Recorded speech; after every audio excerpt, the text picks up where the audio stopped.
It was just after sunset when police cars surrounded Victor Devereaux's villa on the outskirts of Marrakesh. The desert sky burned crimson, fading into indigo as sirens sliced through the silence. Inside, a woman, barefoot, trembling, her silk dress stained with blood, sat by the pool's edge, whispering one name: Sophia. The story, authorities would later say, began 3 days earlier, when Victor, 3 days earlier, had invited 2 women to his villa for what he called a creative weekend. They came chasing inspiration, but found something far darker waiting behind those arched Moroccan doors, a trap disguised as paradise. 3 days earlier, Emma Clark arrived at Marrakesh airport, full of excitement and curiosity. She'd been invited by Victor Devereaux to write an exclusive piece on his luxury villa project. The invitation had seemed like an opportunity, a golden door opening into high society. As her taxi drove through the red-walled city, she texted Sofia Alvarez, unaware that Sofia, too, had been invited to the same private retreat. Their lives were already entangled by the same man's charm. The desert wind carried promise and danger alike. Victor Devereaux met Emma at the villa entrance with effortless charm. He wore a white shirt, sleeves rolled, smile warm but precise. "Bienvenue, Emma," he said, kissing her hand. Inside, the villa glowed with amber light, arches, silk curtains, the scent of cedar and rosewater. Victor spoke of art, passion, and creativity. Emma felt disarmed, flattered, intrigued. She didn't know that the same words, nearly identical, had once been whispered to Sofia Alvarez months earlier under the same starlit sky. That night, Sofia Alvarez arrived unannounced. Her taxi's headlights cut through the dark courtyard as Victor poured champagne for Emma inside. When the door opened, time froze. Sofia, tanned skin, dark eyes shimmering with betrayal, stood in the doorway. "I didn't know we'd have company," she said, voice trembling between sarcasm and heartbreak. Emma glanced at Victor, who smiled faintly, as if the chaos delighted him. The weekend had just turned deadly, though no one yet understood how far it would go. The first dinner began in laughter and ended in silence. Candles flickered between the 3 of them as Victor proposed a toast to art and connection. But under the table, jealousy stirred like coiled smoke. Sophia's eyes never left Emma. Victor watched them both, his smile a mask of control. Outside, the desert wind rose, whistling against the villa's arches, a haunting prelude to the storm that would soon engulf them all. Morning sunlight spilled through the villa's carved windows, painting golden patterns across the mosaic floor. Emma Clark awoke to the sound of laughter echoing from the courtyard. Sophia's laughter. Downstairs, Sophia was already sketching by the pool, her flowing dress bright against the turquoise water. Victor poured coffee for both, his tone soft, controlled, deliberate. "I want this weekend to be about beauty," he said. But Emma sensed the tension beneath his words, the way his gaze lingered too long, the way Sophia's smile didn't reach her eyes. By midday, the heat pressed heavy on the villa. Victor led the women through his gallery, a space filled with sculptures of faceless women, each more haunting than the last. "Every piece is inspired by someone I've loved," he said, eyes flicking between them. Emma felt both fascinated and uneasy. Sophia, lips tight, whispered under her breath. "How many does that make now?" Victor chuckled, pretending not to hear. Outside, the wind rose, rattling the shutters like a warning from the desert itself. That afternoon, Victor suggested a swim. The air was scorching, and the pool shimmered like a mirror. Emma and Sophia slipped into the water, 2 figures gliding through turquoise silence. Victor watched from a lounge chair, sipping white wine, his phone recording discreetly beside him. The tension dissolved for a moment, laughter echoing off the stone walls. But beneath the surface, the current between them shifted. Jealousy, fear, attraction. Somewhere deep inside, both women realized this wasn't a weekend retreat. It was a game, and they were being played. As evening approached, Victor invited them to his rooftop terrace. The city of Marrakesh glittered in the distance.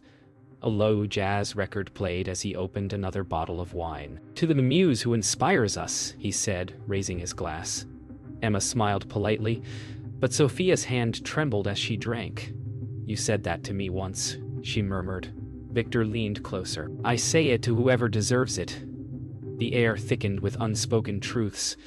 Beneath the beauty of the sunset, the first crack in Victor's illusion began to show. That night, the air turned heavy with wind and unease.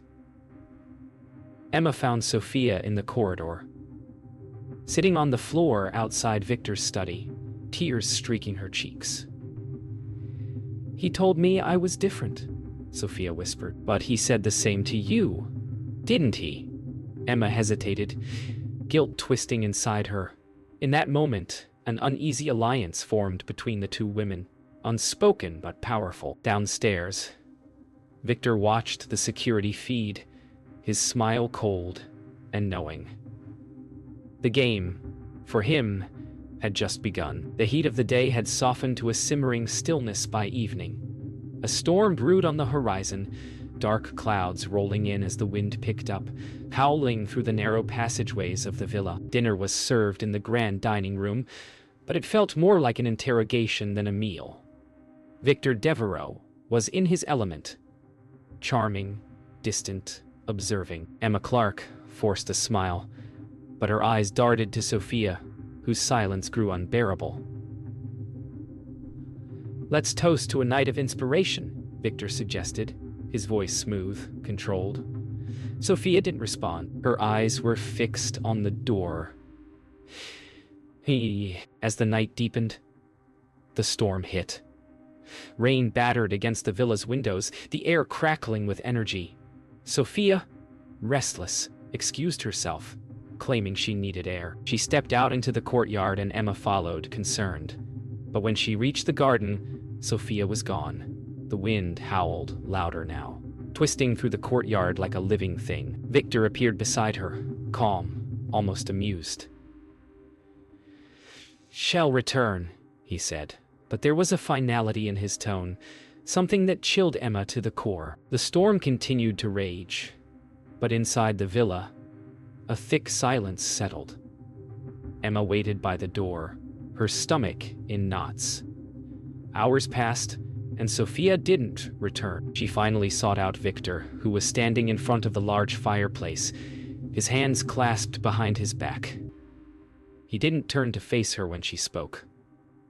"Where is she?" Emma's voice was shaky. "What have you done to her?" Victor turned slowly, his lips curling into a small, detached smile. "She left. She couldn't handle the truth." His gaze flickered to the fireplace. "You, on the other hand, you're different." By dawn, the storm had passed, but something more sinister lingered in the air. Emma scoured the villa, calling Sophia's name into the empty corridors. No answer. Her mind raced. Something wasn't right. She returned to the garden, her heart pounding as her gaze landed on the shallow patch of disturbed earth near the garden wall. There were signs of struggle, broken twigs, trampled flowers. She stumbled back, her hand to her mouth. In the distance, the sound of a shovel scraping against earth echoed through the silence. The night of fire had left its mark, and it was only just beginning. The police arrived hours later, but by then, the villa was a shell of what it had been. Detective Karim Lalu took in the scene with careful eyes, noting the tension in Emma's posture and the strange calm in Victor's demeanor. "What happened here?" he asked, his voice cold, his gaze unblinking. Emma couldn't speak at first. Her throat was dry, her words stuck. She pointed toward the garden. She's there," Victor, unfazed, smiled faintly. "The storm does strange things to people," he said softly, but his eyes told a different story. Sophia was gone, and Victor, it seemed, had just begun his game. By the time the police arrived, the villa was shrouded in the eerie stillness of dawn. Detective Karim Lalu stepped through the ornate gate, his sharp eyes taking in the garden. The disturbed soil, the odd silence that surrounded the place. He had seen enough crime scenes to know when something felt off. He didn't need to hear the whispers from the officers. The scene told its own story. But there was one thing that stuck with him: Victor Devereaux's calm. He'd heard the rumors, but standing before the man now, he felt a deeper suspicion growing. Something had happened here, and it was far from over. Inside the villa, Emma sat, nervously twisting her fingers. She had given her statement, but the questions kept coming. Every answer seemed to make the situation worse. The truth, she realized, was slipping from her grasp, like sand through her fingers. Lalou's questioning was methodical, calm. But Emma could see in his eyes that he wasn't buying the story. He asked her about the events leading up to the night, about Sophia's behavior. Did she seem afraid of Victor? His question hung in the air. Emma hesitated. She didn't know the answer, but the answer was already forming in her mind. Detective Lalou stepped into the garden, his boots crunching against the gravel. He had seen too many bodies to be rattled, but there was something in the air tonight, something unnerving. The body had been buried hastily, but not enough to hide the truth. His eyes narrowed as he saw the edges of a shallow grave where the earth had been disturbed. "Here," he said quietly, signaling for the officers to begin digging. A few minutes later, the body of Sofia Alvarez was uncovered, her eyes wide open in terror. A final scream frozen on her face. The night had taken its toll, and now the real investigation had begun. Victor didn't flinch when the body was revealed. He stood at the edge of the garden, his hands clasped behind his back, staring into the distance as though he had no part in this, no part in the horror that had unfolded. But Lalou's eyes were sharp.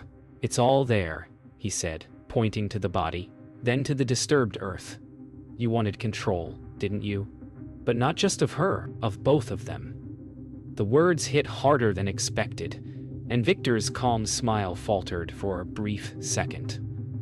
For the first time, Lalou saw something shift, something real. Hours later, the villa felt hollow. The only sound was the wind rattling the windows. Emma sat in the small courtyard, her mind reeling. The body of Sofia was now in police custody, but the questions swirled. Questions about Victor, about the weekend that had started so beautifully, now turned into a nightmare. She couldn't escape the feeling that she had been part of something much darker than she realized. As the lights flickered in the villa, Emma's phone buzzed, an anonymous message with a single line: "You knew too much. You'll never leave here the same." The sterile hum of the police station's fluorescent lights buzzed in Emma's ears as she sat across from Detective Lalou. He was calm, professional, too calm. She had answered his questions already, but this time, there was no escaping the reality. She couldn't remember everything from that night. Bits and pieces, flashes of images, Sofia's terrified face, Victor's cold smile. But the rest was a blur. Lalou's voice was steady as he pressed her. "Emma, you're not helping yourself. You were there. You know what happened." She felt the weight of his words sink deep into her chest. "I don't know. I can't remember," she whispered, her voice cracking. The room felt suffocating as Lalou replayed parts of the security footage. He didn't need to ask. The images spoke for themselves. There on the screen was Victor, moving through the villa like a predator in the night. And there was Emma, too, her hand trembling as it reached for the door, a frantic look in her eyes. "You're trying to protect him, aren't you?" Lalou's question hung in the air, like a knife poised to strike. Emma's breath caught. "I don't know," she muttered. "I don't know what happened. I don't remember." But she knew. The truth was buried beneath layers of fear, guilt, and a sense of betrayal she couldn't escape. As the hours dragged on, Emma's resolve began to crack.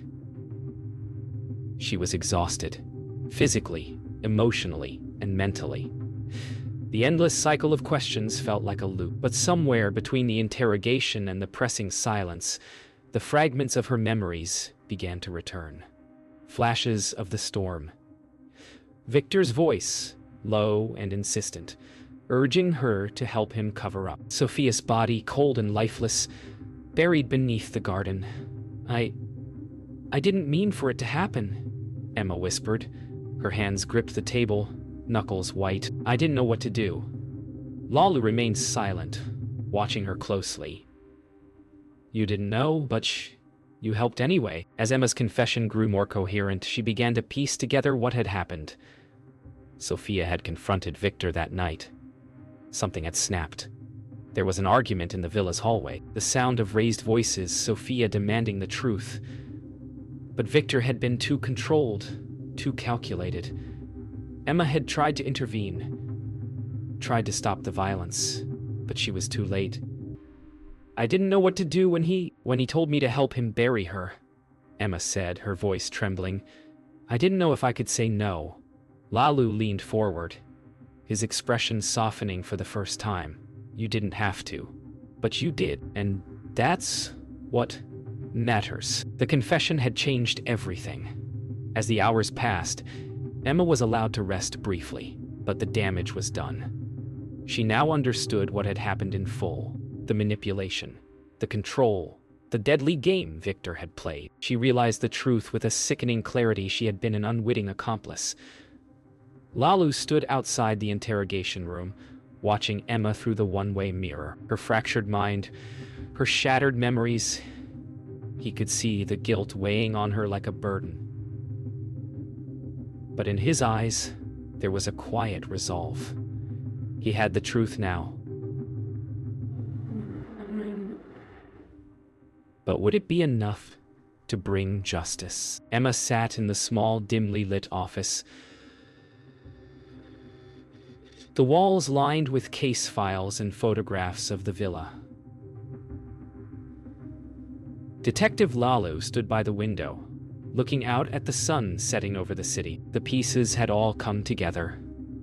Sophia's body had been exhumed, and with it, the full truth of Victor's manipulation. The police had found traces of sedatives in both women's drinks, traces that led them back to the man who had invited them to his villa under false pretenses. Victor Devereaux had used his charm and his wealth to lure them, to control them, and ultimately to destroy them. Lalu's voice broke through the silence. He used you both, Emma, and he made sure there was no way out for you. Emma's eyes were filled with guilt and sorrow. I didn't see it. Not until it was too late. Victor Devereaux had been taken into custody earlier that day. As Lalu sat across from him in the interrogation room, the air felt colder than it had ever been. Victor sat back, his posture relaxed, as if he had nothing to fear. His eyes gleamed with a quiet arrogance. You think I'm the monster here, he said, his voice smooth, almost amused. But you don't understand. I was merely giving them what they wanted. Control, power, they craved it, just like everyone else. Lalu leaned forward, his voice steely. You used them. You destroyed them. You're not some misunderstood artist. You're a predator. As Lalu dug deeper, he found a pattern in Victor's past. Multiple women had been lured to the villa before, each one drawn in by his promises of luxury, of inspiration, of connection. But each one left broken, discarded, as if they had never mattered. Lalu pulled up a series of photographs, victims from years past, and laid them across the table in front of Victor. How many more, Victor? Lalu asked, his voice cutting through the silence. Victor looked at the photos, his expression unreadable. What does it matter? He replied, the faintest trace of disdain in his voice. They were all just temporary. Fleeting moments. Just like you. The walls had begun to close in around Victor, but he was still defiant. You'll never prove it, he said, his smile returning, though it was twisted now, lacking any warmth. You have no evidence. Just a woman's confession. And you think that means something? Lalu leaned in, his voice steady. We have everything we need, Victor. Your own arrogance will be your downfall. Outside the interrogation room, Emma stood alone, watching through the glass. The words she had said to Lalu echoed in her mind. You didn't have to help him, but you did. And that's what matters. She had no choice but to face the truth now. The man she had once admired, once feared, was a monster. And she had been complicit. By the time the trial began, the public was divided. Half believed Emma's story, half believed Victor's. But one thing was certain: the evidence had been overwhelming. The sedatives, the testimonies, the years of manipulation. And then a final piece, the discovery of a hidden camera in the villa, recording the night of the murder. The footage was damning.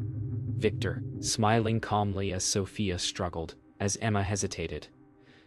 The truth could no longer be denied. As Emma watched the trial unfold, she finally understood that justice would come, but at a price. She had been complicit, yes, but in the end, it was Victor who had orchestrated everything, and for that, he would pay. The courtroom was silent as the jury deliberated. Emma sat in the witness stand, her face a mixture of exhaustion and resignation. The months of investigation, the trial, it had all led to this moment, the final verdict. She hadn't been able to escape her guilt, and now there was no turning back. Victor sat across the room, a shell of the man he had once been. The smug arrogance that had defined him was gone. The weight of his crimes now pressed on his shoulders, visible in the sag of his posture. Emma knew the truth. Victor was the architect of everything, and yet it was her hands that had been stained by his designs. The gavel came down with finality, and the room fell into a hush. The verdict was read aloud. Guilty. Victor's face twisted for the briefest moment, a flash of fury before he regained his composure. The judge sentenced him to life in prison without parole. The courtroom erupted in a mix of relief and anger, but Emma felt numb. For a moment, she thought she saw a flicker of something in Victor's eyes, a glimmer of recognition, perhaps even regret. But it was gone in an instant, replaced by cold indifference. He would never face what he had done, and she would never escape her part in it. As the courtroom emptied, Emma walked out, the noise of the outside world crashing against her. The verdict had been delivered, but the escape she had hoped for never came. She had been freed in one sense. Victor was no longer a threat, but she could never truly escape the ghosts of that weekend. The villa, the lies, the betrayal. They would haunt her for the rest of her life. But there was one thing she was sure of now: she was stronger than she had ever realized. The past would never leave her, but she would learn to live with it. She had no choice. As Victor was led away in handcuffs, he didn't look back. His steps were deliberate, his eyes straight ahead, locked on a future that held no redemption. In the prison van, as the doors slammed shut, he finally allowed himself a smile. It was the same cold smile, the one he had worn throughout the entire ordeal. He would adapt. He always did. But deep down, even he knew something had changed. He wasn't the man he used to be. Not because of the law, but because of what Emma had done to him. She had taken his control, and that, more than anything, was the greatest loss of all. Months later, Emma stood in front of the villa. It had been sold, the new owners already renovating, erasing the traces of what had happened. The garden where Sophia's body had been buried was now a place of flowers and bright light. But Emma couldn't forget. She couldn't erase what had happened in that house. She walked through the garden, her footsteps quiet, almost reverent. She had come to say goodbye. Not to Victor, not to the villa, but to the part of herself that had died that weekend. She would move forward, but she would never be the same.